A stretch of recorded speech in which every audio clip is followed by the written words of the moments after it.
Iyi ni radiyo y'ijwi y'Amerika.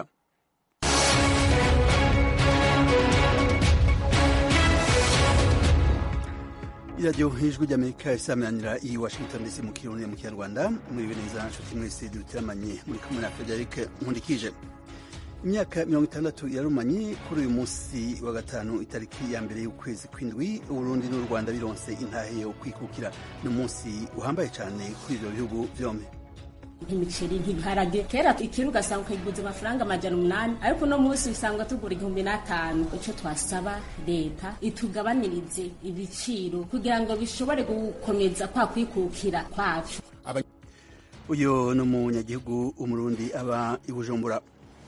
Birebana na independence ibyamizwe n'itariki enye bibaye byiza urumva buriya ni amateka aba agomba gusigasirwa byaba byiza igiye ikomeza iya mbere bikaba n'iya kane bikaba.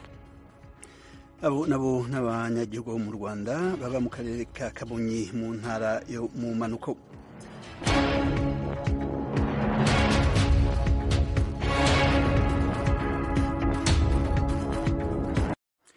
Ukraine yatangaje ko abantu batari munsi ya 19 bishwe n'ibisasu vya misile vyatewe n'Uburusiya ku mazu mu gisagara ca Odessa mw'ijoro ryakeye.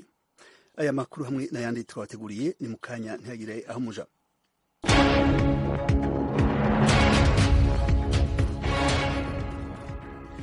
Nkuko twabwiye amakuru yo mu karere tuyatangurire ko yavugwa hirya no hino ku isi. Inzego z'ubuyobozi bwa Ukraine zatangaje ko abantu batari munsi ya 19 bishwe n'ibisasu vya misile vyarashwe mu Rusiya ku mazu abamwo abanyagihugu mu gisagara ca Odessa mw'ijoro ryakeye. Ni inkuru ya mugezi wacu Tim Ishimwe. Ibi bisasu byaguye ku gice kimwe cy'inzu ifite amagorofa 9 hagana isaa 7 z'ijoro. Abantu 19 babaga muri iyi nzu iri mu mujyi wa Odessa nibo kugeza ubu bamaze gutangazwa ko byahitanye.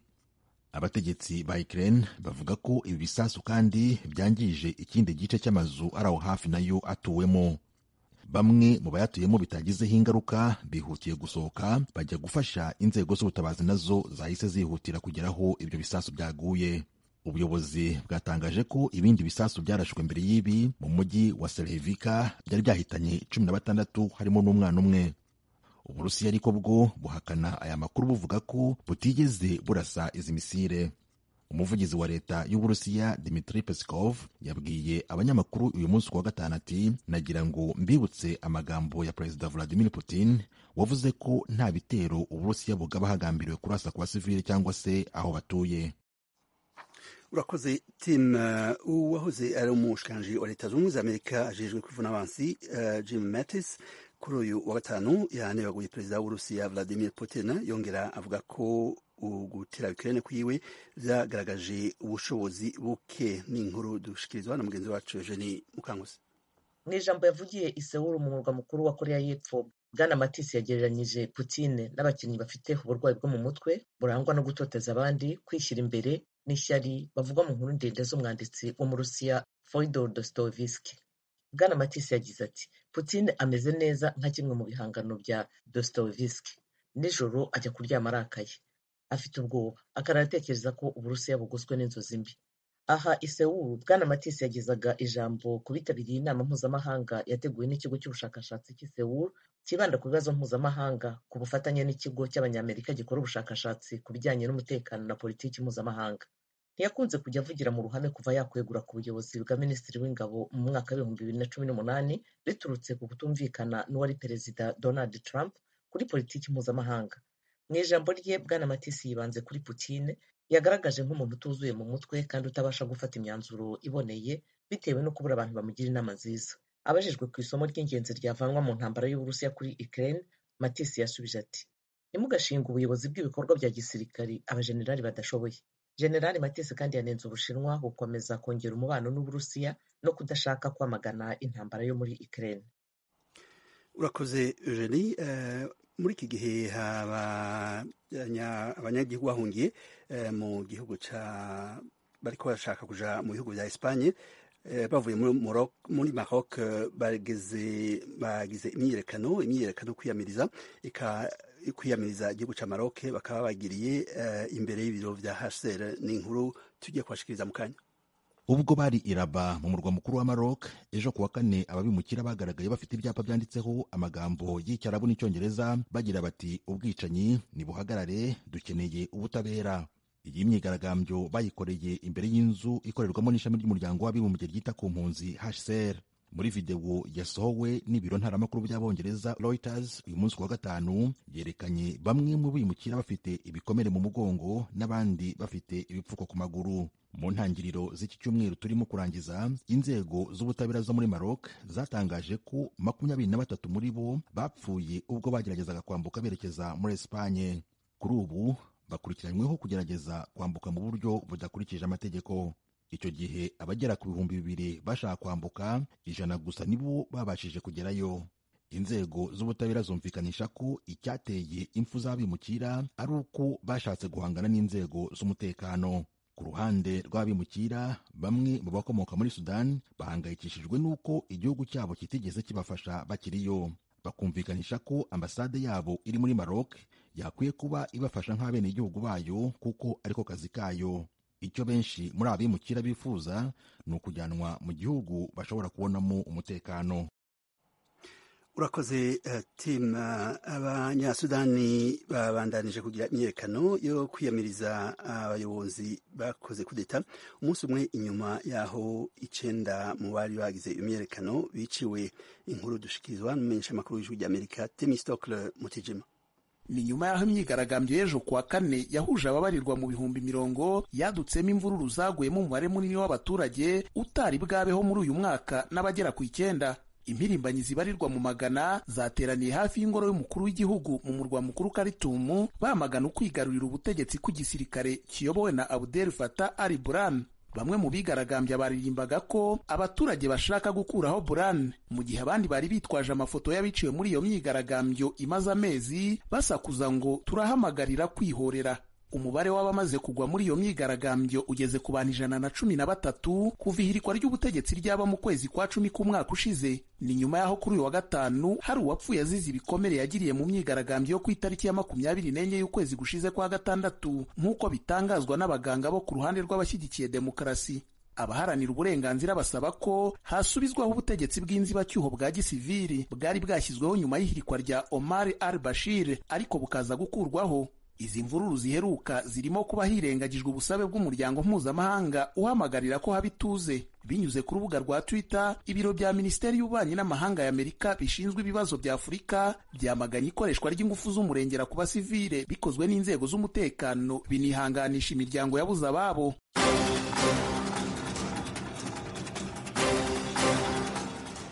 Barakoze bagenzi bacu badushikirije amakuru avugwa hirya no hino ku isi. Tubibutse ko muriko murabandanya kumviriza iradiyo ijwi ry'Amerika isaminanira i Washington DC mu Kirundi mu Kinyarwanda. Mu kanya amakuru yo mu karere ka Afurika y'ibiyaga binini.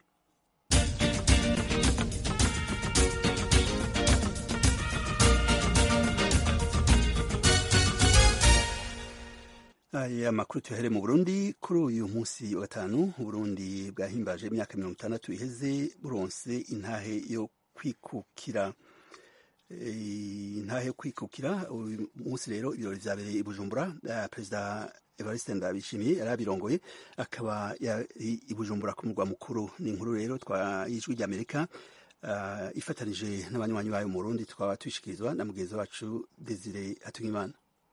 Kuri ino genekerezo rya mbere ukwezi kw'indwi abarundi bahimbaza imyaka 60 igihugu cyabo kironse ntayo kwikukira, bamwe basanga hakiragahaze mu bijanye n'ubutunzi. Abana bayaze n'abakonzi b'ijwi rya Amerika bitavye ibirori vyabereye ku mugwa mukuru w'ubutunzi Bujumbura. Ibintu vyankenerwa vyinshi biguma biduga igiciro, kandi ugasanga umushahara abarundi benshi baronka ntushobora gutuma bashobora guheza ukwezi. Usanga umuntu agwara akabura amahera yo kuja kwivuza. Amabarabara ha mu gisagara ca Bujumbura abona ukuntu ameze, menshi yarashaje, amatara akaguma acika, ugasanga hariho amakarita amwe atagira amazi. Mu rudandaza rwa kino gihe nubwo bimeze uko ibintu byaraduze cane, nk'imiceri nk'ibiharage. Kera ikiru ugasanga ukiguze amafaranga 800, ariko no munsi usanga tugura 1500. Ico twasaba leta itugabanirize ibiciro kugira ngo bishobore gukomeza kwa kwikukira kwacu. Abanyepolitike na cane cane abarongoye imigambwe yemewe n'amategeko bashima ko Burundi bwaronse ntayo kwikukira, ariko basanga Burundi bwikukiye gusa mu vya politike. Gabriel Banza Witonde arongoye umugambwe APDR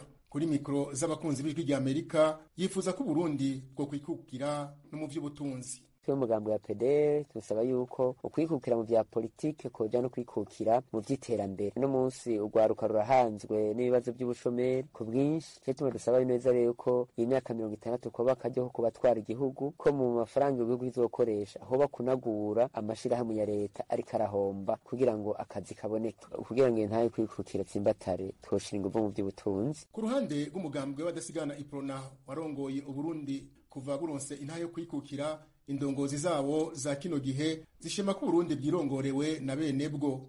Mu kiganiro yahaye abakunzi b'ijwi rya Amerika, Olivier Nkurunziza asanga hari ivyo uwaharaniye ukwikukira ko Burundi yifuza bitarashikwako. Hari ivyo Barundi bakwiye kwirinda kugira intayo kwikukira itsimbatare mu Burundi, nk'uko warongoye umugambwe Iprona abandanya bivuga. Cagiye kuvyonona nuko abarundi naho baronka gutwara igihugu hari hagatima katabavuyemo guhera mu iyo myaka 60 abarundi bakaca bashaka gucinyiza abarundi bene babo. Ariko ndizera neza yuko tubandanije kw'ingendo tukagwanya ingendo y'amacakubiri, tukagwanya ingendo yo kurya ibiturire yaka mwana wa mama, tuzotinda tugashika kw'iyo shusho y'umuganwa Rudoviko Rwagasore yifuza. Imyaka 60 Burundi bumaze bwikukiye ikwiye bamwe mu Barundi bakora akazi ka leta bidoga ko imishahara ya none itagishobora kubatungira imiryango. Mu ijambo ry'umukuru w'igihugu Evariste Ndayishimiye rijanye no guhimbaza iyo ntayo kwikukira ku Burundi, ahumuriza abakozi ba leta ko ico kibazo kigiye gutorega umuti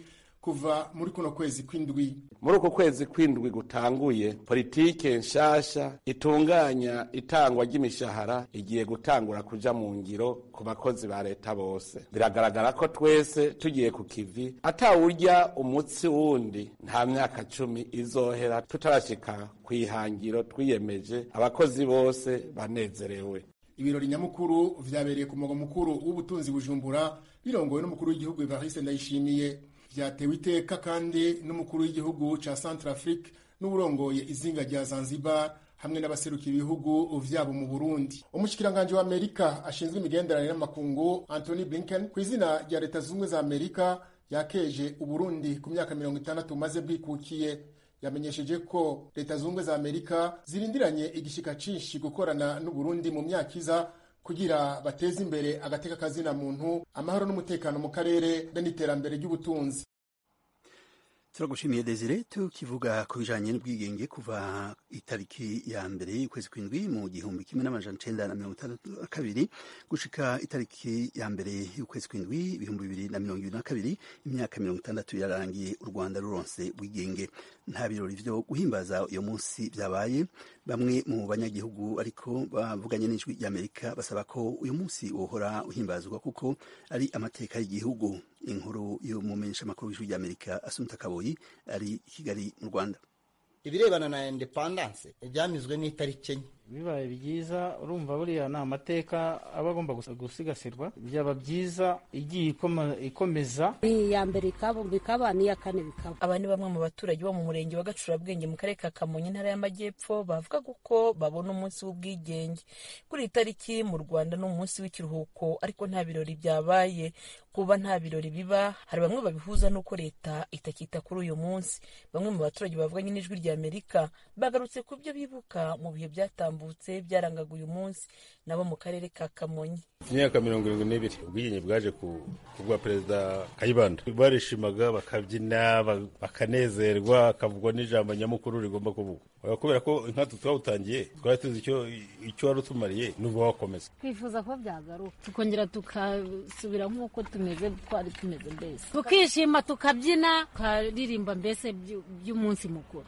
Oya ntago biba biryoshye kuko wa munsi w'abantu baramenyereye ubuhisi. Hari ikindi cyiciro cy'abaturage bagaragaza ko ubwigenge nyabwo babubonye muri 1994, ari nayo mpamvu bishimira kwizihiza umunsi wo kwibohoza. Kwibohorayo turayizi. Abanyarwanda ho habonye ubwigenge bwuzuye noneho burutaho ubwa mbere, ko nubwo babuvugaga icyo gihe n'ubujiji bwabaga buriho, ariko ubu bwigenge umuntu yumva ko afite ubwisanzure mu gihugu cye, arisanzura agakora ibyo ashaka, abana bakiga, uburenganzira burahari ku muturage. Itariki yo kwibohora umuturage wese abyibonamo, ariko itariki enye abantu baranatega abashoboye bakajya za Kigali gutyo.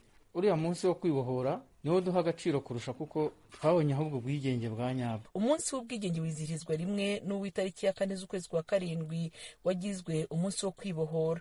Mu bihe byashize leta y'u Rwanda yavuze ko iyi minsi yizihirizwa mu birori bimwe kuko yombi ikomeye mu buzima bw'igihugu kandi yegeranye. Ivuga ko uyu munsi w'ubwigenge utibagiranye kuko hatangwa ikiruhuko ngo uzirikanwe. Umwarimu muri kaminuza y'u Rwanda wigisha amateka Raphael Nkaka avuga ko nubwo abantu batabona uyu munsi kimwe ariko ari umunsi ukomeye mu mateka y'igihugu. Byerekeye amateka ni umunsi ukomeye ko ari umunsi bwarwanya ubwigenge, ariko ngewe uko mbibona niba bavuze ati ku itariki ya mbere hari konje, hanyuma ku itariki ya 4 tuzabyiziriza hamwe, ngewe mbona ko umunsi uba wizihirijwe kuko iyi konje ubwayo ni ikintu gikomeye kuri jyewe. Hanyuma kandi mu minsi 3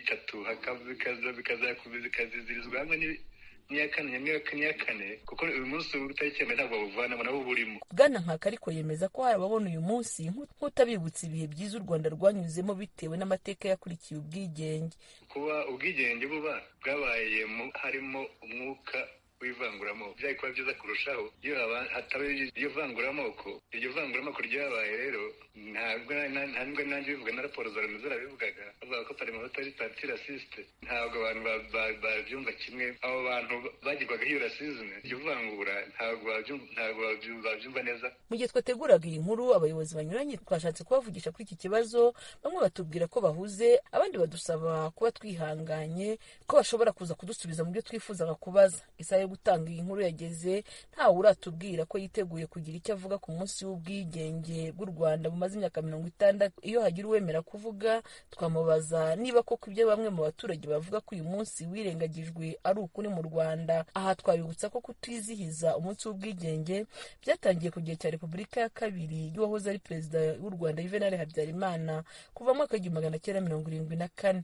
Inshuro ya nyuma abanyarwanda bizihijeho uyu munsi ku mugaragaro ni itariki ya mbere y'ukwezi kwa karindwi mu 1973, iminsi 2 gusa mbere y'uko Juvenal Habyarimana akora kudeta kuyeho wari perezida Gregory Kayibanda. Mu gihe u Rwanda rwibuka imyaka 60 rubonye ubwigenge, Anthony Blinken umunyamabanga wa leta muri Leta Zunze Ubumwe za Amerika aragira ati mu izina rya Leta Zunze Ubumwe za Amerika mbahaye ubutumwa bw'ishimwe ku baturage b'u Rwanda na guverinoma y'u Rwanda igihe mwizihiza imyaka 60 y'ubwigenge kuri itariki ya mbere Nyakanga n'imyaka 28 ijyanye n'isabukuru yo kwibohoza yo kwa 4 uku kwezi kwa Nyakanga. Leta Zunze Ubumwe za Amerika yiyemeje gukomeza gukorana n'u Rwanda ku bibazo by'inyungu rusange birimo amahoro yo mu karere, imiyoborere myiza, ubuzima rusange no gushaka ibiribwa bihagije no kurengera uburenganzira bwa muntu. Assumpta Kaboyi, Ijwi rya Amerika, i Kigali.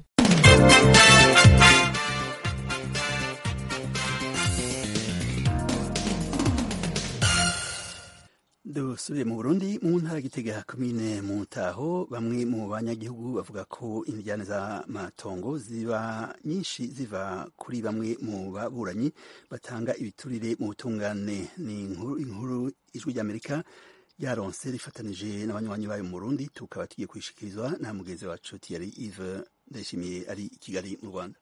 Nk'uko bivugwa na bamwe mu banyagihugu bo muri komine Mutaho intara ya Gitega hagati mu Burundi, igituma hama indyane z'amatongo muri iyo komine nuko bamwe mu bafitaniye amatati y'amatongo badashima urubanza ruba rwaciwe n'abashingantahe bo kumugina bagaca bitura inyamiramabi. Uno mukurambere yemeza ko urubanza rudakwiye kujanwa mu nyamiramabi ruvuye kumugina, ahubwo guca rujanwa muri sentare zo mu ntango, kuko izo nyamiramabi akenshi baza gukoresha iterabwoba kandi atabubasha bafise muri bene ayo matati atajanye n'ibyaha. Ku vyerekeye ivy'amatati y'amatongo, murashobora kugira amatati mu muryango vyawurimo wo muhereranije akarimbi, abo ku gacimbiri no ku mutumba babitunganije, hakavamwo umwe aho gushima ukaza wumva urubanza ngo yarujanye kwa OPG. Turabizi neza yuko naho tutize yuko imanza z'amatongo opeja atazica. Urubanza rw'itongo tuzi neza ruvuye ku gacimbiri ukaja ku mutumba wa Rusasuma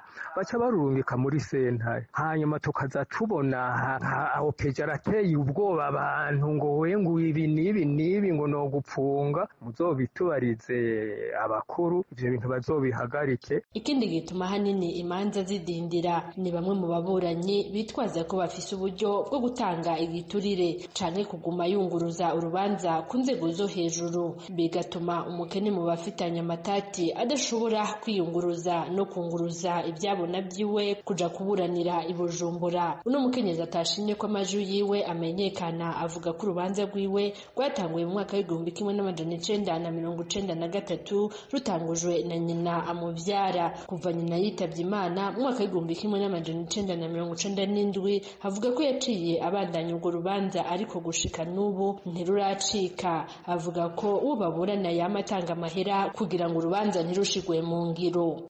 Urwo rubanza rw'iwacu rwatanguye mu 1993. Mama ararukurikirana. Mama rukurikiranye yewe mama arahwera genda rukurikirana sangoma ndarukurikirana cyane rwose urwo rubanza. Umukobwa muzima sentare y'intango imuha igisimbo, bamuha igisimbo n'impapuro z'umutsindo ndazifise. Tugiye muri sentare ije kunkomorera nyene ngo ishikirize itongo, bakaca bagira nyene baza bakatanga ibiturire. Sentare ikaza ikagarukira kwibarabara andi mukugwa kwibarabara. Ico kibazo cuko hari ababuranyi babigira nkana kugira ngo bazane amananiza imbere yabo baburana kirazwi muri sentare Ntahinyuzwa nkuko vyemezwa na Emmanuel Gateretse arongoye sentare Ntahinyuzwa. Emmanuel Gateretse umukuru wa sentare Ntahinyuzwa y'u Burundi avuga ko bagiye kuza barapfunyiriza urugendo ababuranyi ku buryo bazoza barabasanga ku kivi mu masentare y'intango kubaburanishirizaho. Ku bwa Emmanuel Gateretse ibyo bizotuma izo manza zidasubira kuronka ayandi mayungururizo gutyo zitere zishigwa mu ngiro. Twasanze iyo baje kuburanira i Bujumbura muri sentare Ntahinyuzwa birabavuna cane turavye ko barinda kumanukana n'ivyabona. Rero muri iyo ntumbero sentare Ntahinyuzwa yabonye yuko yobapfunyira urugendo ikabasanga ku kivi. Muri ntara ya Gitega twarasobanuye amadosiye yo muri Gasamburamanza akwije ibisabwa kugira ngo aburanishwe ku zindi ntara. Hari urutonde rwatekanijwe, rero twifuza yuko bizoba mu gihugu cose tugenda turakuranya. Abenshi mu bakurambere bo muri komine ya Mutaho babona ko imanza zaciwe n'abashingantahe bo kumugina zoza zirisungwa n'amasentare y'intango kuko abo bashingantahe ari bo baba bazi imvo n'imvano z'imbibe z'amatongo kuva ku bisekuruza. Ku bw'abo bakurambere ibyo byotuma imanza zitaguma zunguruzwa canke bene uburyo ngo bagume basaba isamburwa ry'imanza z'amatongo zacitse bitwaje ikimenyane canke biturire. Ibiharuro biva mu bushikiranganje bw'ubutungane bwerekana ko ibice 90% by'imanza z'amatati ari zijanye n'amatongo. Urakoze Thierry Yves. Mu rwego rwo kumenyesha impunzi ziri ku butaka bw'u Rwanda imigambi yo kwiteza imbere, ubu mu ikambi ya Mugombwa iherereye mu karere ka Gisagara haravugwa impunzi z'abanyekongo zafashijwe kwinjira mu bikorwa by'ubucuruzi. Izo mpunzi zabwiye Ijwi ry'Amerika ko ivyo bikorwa birushaho kuzunganira ku kuntu zibayeho. N'inkuru ya mugenzi wacu Eric Bagirubusa ari Kigali mu Rwanda. Izo mpunzi zabwiye Ijwi ry'Amerika ko ibyo bikorwa birushaho kuzunganira mu mibereho muri ibi bihe inkunga zigenda zigabanuka. Madamu Riva Kanyange w'imyaka 33 y'amavuko ni impunzi y'umunyekongo mu nkambi ya Mugombwa iherereye Gisagara mu majyepfo y'u Rwanda. Winjiye mu iduka rya Kanyange uhitira ku bicuruzwa byinshi bitandukanye. Kanyange yabwiye Ijwi ry'Amerika ko yatangije igishoro cy'amafaranga 30,000 y'amanyarwanda n'amafaranga yari yakuye iwabo muri Kongo. Yemeza ko yatangiye acuruza inyanya, intoryi n'ubunyobwa. Kuri ubu leta y'u Rwanda n'abandi bafatanyabikorwa baboneye impunzi imishinga itandukanye. Kanyange yahisemo gukomeza ubucuruzi. Kanyange araturondorera imishinga yagiye yisunga ikamuha inguzanyo mu bucuruzi. Inkomoko ivuyeho tuza kumva ko ari umushinga wajya mbere nawo ushaka gukorana n'abantu biteza imbere bakorana n'ibigo by'imari wajya uguza mu kigo cy'imari runaka baguza 2,000,000 bakagira ayo bakwishyurira nawe ukagira uruhare wishyuriramo. Noneho njye mba naragujije 4,000,000 nishyura 2,000,000 jya mbere nyishyurira 2,000,000 nayo. Ubwo niko gutera imbere kwanjye. Iyi mishinga abaterankunga bayigeza ku mpunzi mu mugambi wo kubakangurira kwigira, ariko cyane kubamenyereza ko bashobora kwibeshaho mu gihe inkunga z'ibiribwa n'izindi zaramuka zihagaze. Kubireba Kanyange acururiza mu nkambi ya Mugombwa, ariko ataha hanze yayo kandi yarangije kwibikaho ingwate ituma ibigo by'imari bitagira impungenge zo kumuguriza. Ntago mbitinya rwose kuko muri uko gutera imbere kwanjye naguze inzu hanze y'inkambi mu Bishya, niyo ntanga y'ingwate bakanguza badafite amakenga yuko narambura. Wowe wanavuye mu nkambi uretse kuba uhakorera, wabonye gutura mu nkambi bitakubereye ujya hanze y'inkambi? Yego njya hanze y'inkambi, mfite inzu naguze 12,000,000. Mparanira kwiteza imbere kugira ngo mbeho nanjye neza. Kanyange yabwiye Ijwi ry'Amerika ko abarizwa mu cyiciro cya kabiri kigenerwa amafaranga 3,500 ku kwezi yo kugura ibiribwa kubera akirera abana bato. Mu iduka rye Kanyange akoresha abakozi 4. Mugenzi wa Kanyange ku ruhande ni Bahati Hakizimana w'imyaka 29. Impunzi nawe Hakizimana yisanze asohotse ku rutonde rw'abatemerewe kubona ibiribwa bitangwa n'ishami ry'umuryango w'abibumbye ryita ku biribwa PAM. Ubu bucuruzi avuga ko hari kinini bubamariye. Byadufashije kwiteza imbere cyane, bitewe n'uko bidufasha mu kwigira, bigatuma nanjye hari aho mbasha kwivana no kwigeza. Kumva ko igihe natewe inkunga y'amafaranga nk'iyo igice cya 1,000,000 cyangwa se wenda yisumbuyeho, bituma n'indi mishinga ngamije nayo nyigeraho ndetse n'ibyo nkora bikaguka. Hakizimana afatiye ku buryo abona ibintu, afite intumbero kuri ejo hazaza, nubwo gutekereza ku gihugu cya Repubulika ya Demokarasi ya Kongo cyamubyaye bitabura, igihugu gihoramo imyivumbagatanyo ishingiye ku mutekano muke. Numva nanjye nakwiteza imbere nkagera ku rwego rwo kuba nanjye nakora, nkajya hanze y'inkambi nkakorera iyo ngyo, mbese nayo nkagira ibikorwa bifatika iyo ngyo, ku buryo ki nanjye ntahora buri gihe nteze ibiganza. Nubwo wenda biri kure bigoye, wagira ngo habe umutekano dutahe byaba byiza kurushaho, kuko hari nararibonye twakwiye mu Rwanda, twahawe n'Abanyarwanda no kubana nabo mu buzima busanzwe, tugeze iwacu ku buryo kishobora kugira akamaro mu kubaka igihugu. Ku rundi ruhande abari mu mishinga ibateza imbere bo biboneka ko bakiri yanga. Bwana Jafet Ranzi ari mu banyotewe no kubona umushinga wabateza imbere. Icyifuzo ni uko twese yatugeraho natwe tukaba twayibamo bakareba abantu bose. Urumva umuntu uri mu mushinga runaka hari icyo yinjiza twebwe tutabona twinjiza. Urabona nk'abari mu bworozi bw'inkoko babona ayo magi cyangwa se bakagurisha bakabona amafaranga, bakajya mu mashyirahamwe bakagira urundi rwego bageraho. Leta y'u Rwanda itangaza ko imishinga itabonekera rimwe, ariko gahoro gahoro imishinga ishobora kuzagwira ku mpunzi zose. Bwana Keve Karayenzi akuriye inkambi y'impunzi ya Mugombwa. Turashaka kugira ngo imishinga myinshi igende ijyana na livelihood, kugira ngo n'icyo gihe cya graduation kiba cyangwa se igihe cyo kuba izo mfashanyo zahagarara bari bafite icyabafasha n'uburyo bakomeza n'ubuzima. Birumvikana ntabwo wahita ubona umushinga ukavaringa 11,000 byose biri mu nkambi kugira ngo buri muntu wese abone ko abona ubuzima, ariko ibikorwa byose tugerageza gukora ibishoboka byose kugira ngo nibura abashoboka tubagereho. Leta y'u Rwanda ikomeza guhamagarira impunzi ko zitagombye gupfusha ubusa amahirwe zabona uko yabangana kose. Nuko ibyo babonye cyangwa se duke babonye badukoresha neza, kuko ntawuzi icy'iminsi ihatse.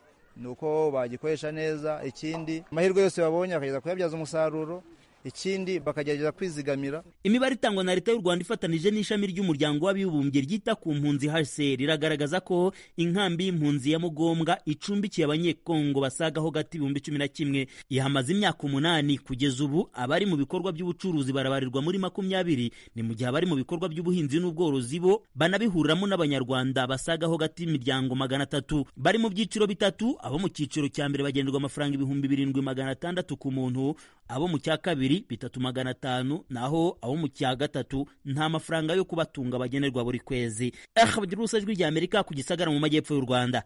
Reka dusozere ibiganiro byacu tubashikiriza amakuru ya sport. Mu mukino w'intoki wa basketball kuri wa gatanu mu Rwanda hatangiye imikino y'agace ka kabiri mu matsinda abiri mu rugamba rwo gushaka amakipe y'ibihugu azahagararira Afurika mu gikombe cy'isi umwaka utaha. Amakipe yo mu itsinda rya mbere ndetse no mu itsinda rya kabiri arimo guhatana muri BK Arena i Remera. Itsinda rya mbere rigizwe na Nigeria, Cape Verde, Uganda na Mali. Mu itsinda rya kabiri harimo Rwanda, Sudani y'Epfo, Cameroon na Tunisia. Umukino wafunguye amarushanwa mu itsinda rya mbere, Cape Verde yatsinze Nigeria amanota 79 kuri 70. Uyu mukino watangiye saa 6 z'amanywa ku isaha y'i Kigali. Umukino wa kabiri wagombaga gutangira saa 9. Ikipe ya Uganda yatsinze Mali kuri mpaga y'amanota 20 ku busa kubera ko ikipe y'igihugu ya Mali itigeze igera ku kibuga. Muri aka kanya harimo gukinwa umukino wa mbere wo mu itsinda rya kabiri urimo guhuza u Rwanda na Sudani y'Epfo. Mu kanya saa 3 z'ijoro ikipe y'igihugu ya Cameroon irahura n'ikipe y'igihugu